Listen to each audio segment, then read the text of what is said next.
Remote work does not work. I hear that all the time, and honestly, every time I hear it, it gives me a headache because the problem isn't remote work. The problem is how people implemented it. What most organizations really did was enable in-office work from home.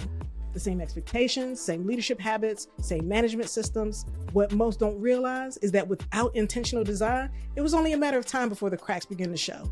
The real question should have been, how do we enable people to do their best work from anywhere, whether they're in office, hybrid, or remote? Remote work requires systems, not motivation and not more effort. Now, I'm not saying this is theory. I lived it. I worked remotely for 15 years.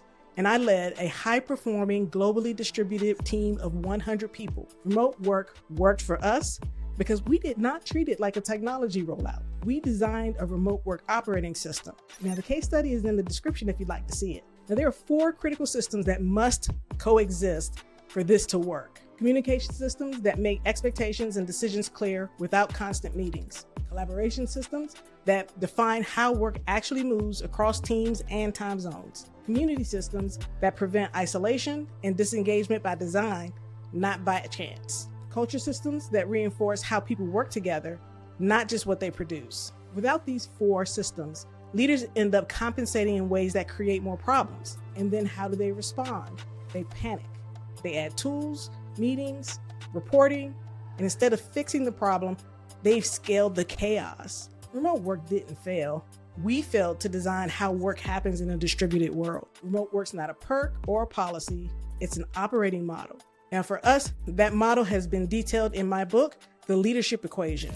The link for the book is in the description. But an operating model is useless without leaders who know how to use it. That means we have to stop managing by proximity and start training leaders and teams on systems that define the ways we work. We need to stop mandating where people sit and start enabling how they work. Because until leaders intentionally design systems that enable people to do their best work from anywhere, the same problems will keep showing up. It won't matter if you're in an office, hybrid, or remote.